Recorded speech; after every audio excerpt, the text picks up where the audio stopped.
আমি একটি চাদর বিছিয়ে নিলাম যাতে বিছানা নোংরা না হয়। আর চিন্তা করো না, তোমার ব্যথা হবে না।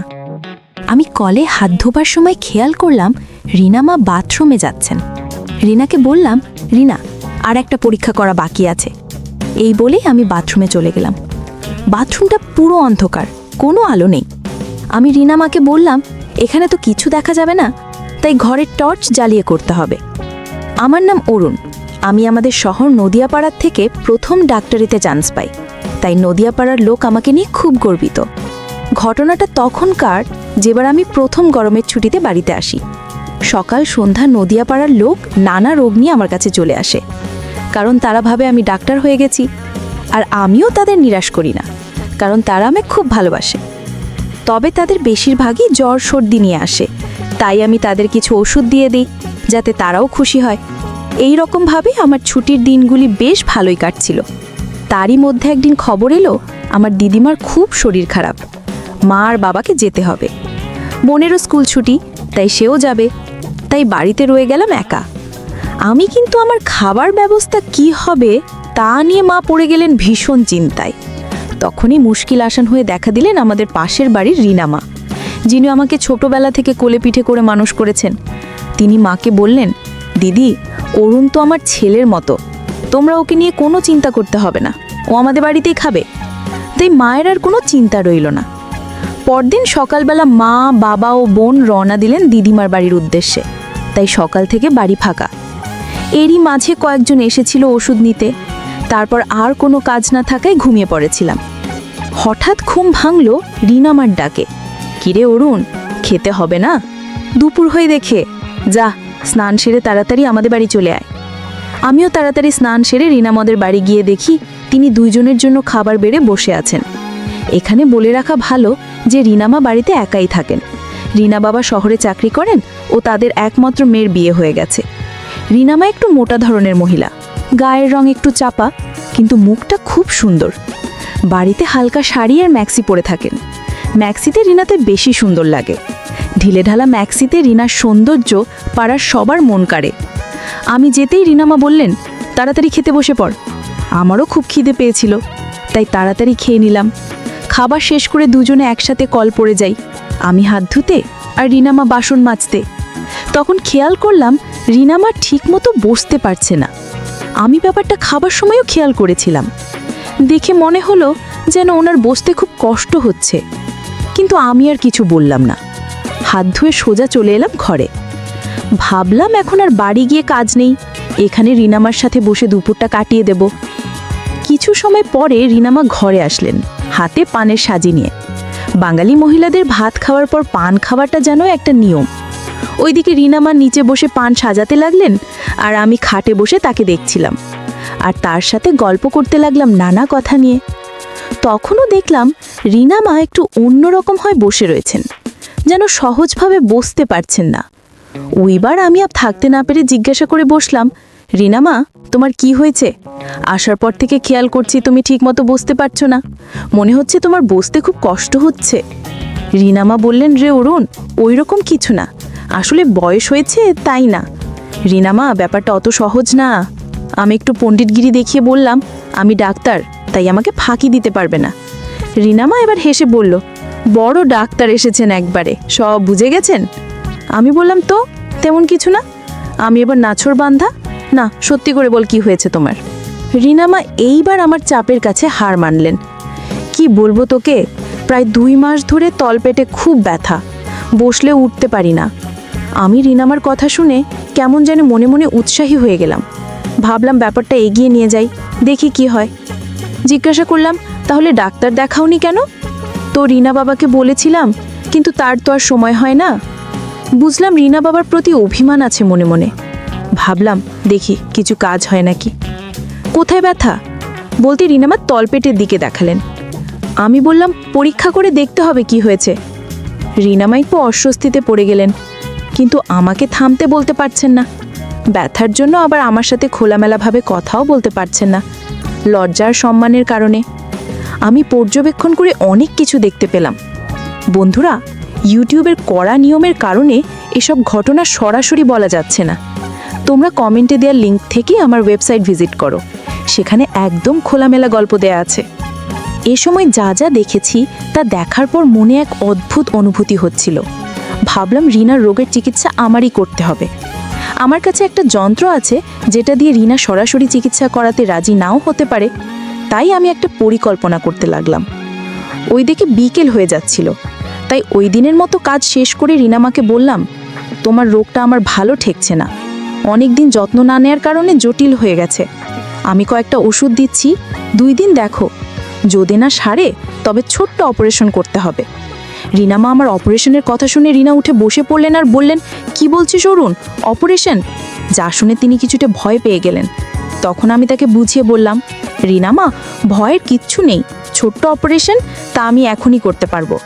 আর ওষুধ তো দিলাম, যদি তাতে ঠিক হয়ে যায় তাহলে ওটার কোনো দরকার নেই, কিন্তু রোগটা আর ফেলে রাখা যাবে না।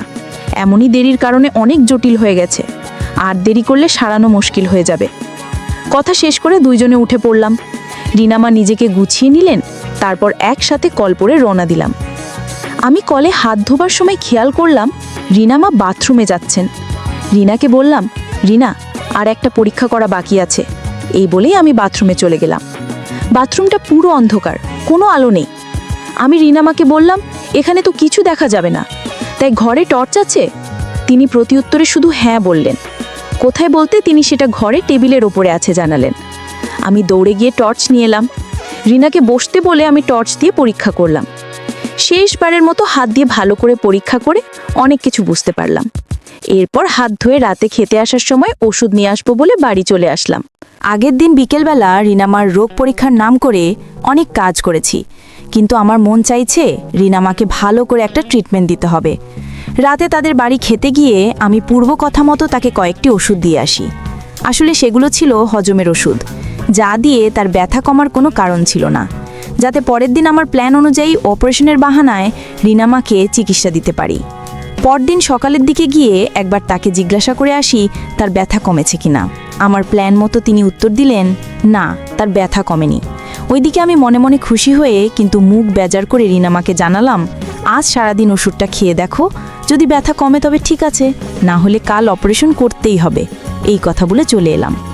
ওইদিকে আজ সারাদিন আমি বাড়িতে একা, তাই আমার প্ল্যানে সবচেয়ে গুরুত্বপূর্ণ জিনিস অচেতন করার ওষুধ জোগাড় করতে শহরে চলে গেলাম।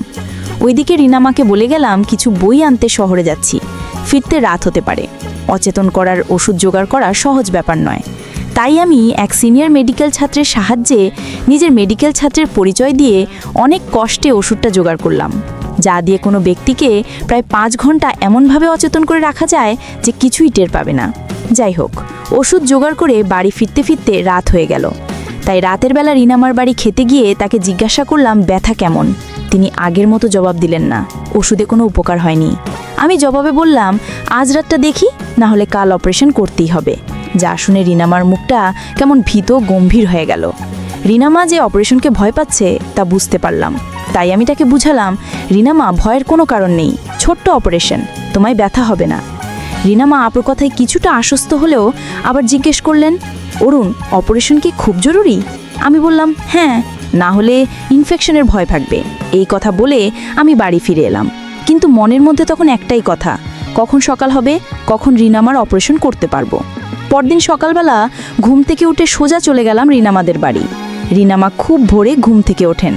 আমি গিয়ে দেখলাম তিনি চা রেডি করে রেখেছেন।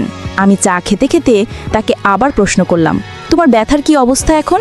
তিনি মাথা ঝুঁকিয়ে বড় দুঃখের সাথে বললেন, না রে অরুণ, ব্যথা একদম কমেনি।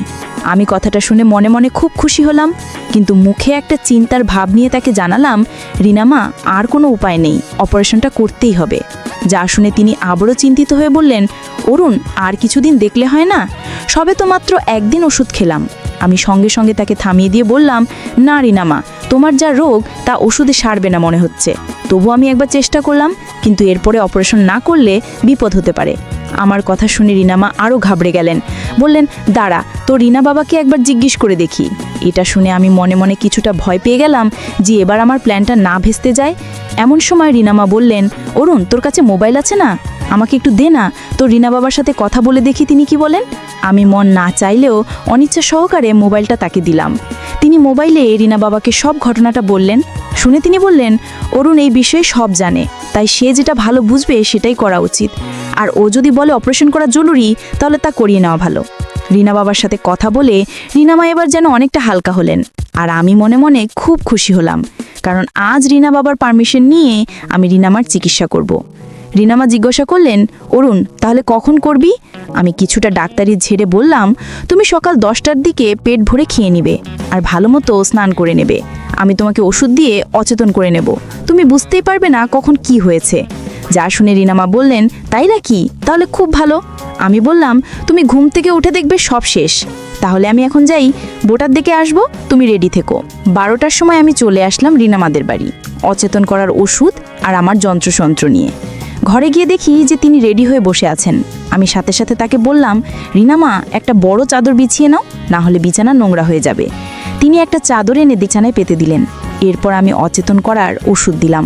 কিছুক্ষণ অপেক্ষা করতেই তিনি আস্তে আস্তে অচেতন হয়ে পড়লেন। আমি পরীক্ষা করে নিলাম যে তিনি ওষুধের প্রভাবে সম্পূর্ণরূপে অচেতন কিনা। এবার আমি চিকিৎসা শুরু করলাম। বড় একটা সাপোজিটার তৈরি করে নিলাম। বন্ধুরা, তোমরা নিশ্চয়ই বুঝতে পেরেছো আমি কিসের কথা বলছি। আস্তে আস্তে চিকিৎসা করতে লাগলাম। প্রায় 3 ঘন্টা এক নাগারে রিনামার চিকিৎসা করার পর ক্লান্তি লাগছিল। এদিকে রিনামা বুঝতে পারলেন না কি হয়েছে এই 3 ঘন্টায়। একটু পর আমি সব গুছিয়ে নিলাম। এরপর পাশে রাখা জলের বোতল থেকে জল নিয়ে ছিটিয়ে দিলাম তার চোখে মুখে। এতে তিনি কিছুটা স্বাভাবিক হয়ে এলেন। কষ্ট করে সামান্য উঠে বসে আমার দিকে তাকিয়ে প্রশ্ন করলেন, অরুণ আমার একটু ব্যথা হচ্ছে, কি করেছিস তুই? আমি আমতা আমতা করে জবাব দিলাম, অপারেশনের পর ওরকম একটা হয়, 2-1 দিন ওষুধ খেলে ঠিক হয়ে যাবে। তুমি চিন্তা করো না, আমি ওষুধ দিয়ে দেব, 2-1 দিনে সব ঠিক হয়ে যাবে। আর তুমি এখন বেশি নড়াচড়া করো না, একটা বালিশ দিয়ে সোজা হয়ে শুয়ে থাকো, আমি চা করে আনছি। তারপর চলে গেলাম রান্নাঘরে চা বানাতে। মনের অনেকটা আশঙ্কা কেটে গেল যে রিনামা কিছু ধরতে পারেননি, আমার কথা সরল মনে বিশ্বাস করে নিয়েছেন। আমি চা করে নিয়ে গেলাম রিনামার কাছে। তিনি তখন বিছানায় শুয়ে রয়েছেন। আমি তাকে চা খাবার জন্য ডেকে উঠে বসতে বললাম। তিনি অনেক চেষ্টা করে উঠে বসতে পারলেন না। সদ্য চিকিৎসা করেছি তো, তাই একটু ব্যথা হচ্ছে। তারপর রিনামার সাথে চা খেতে খেতে তাকে আরও ভালোভাবে বুঝিয়ে বললাম, যাতে তিনি কোনো রকম সন্দেহ না করেন।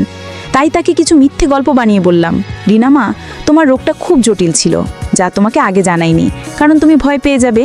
আমি তো আছি, সেটা কয়েকদিনের মধ্যে সরিয়ে ফেলবো। আর এখন থেকে তুমি যতদিন ঠিক না হয়ে উঠছো, আমি তোমার সাথেই থাকবো। এই বলে চা শেষ করে রিনামাকে আবার বিশ্রাম নিতে বলে নিজেও চলে গেলাম রাতের খাবারের ব্যবস্থায়।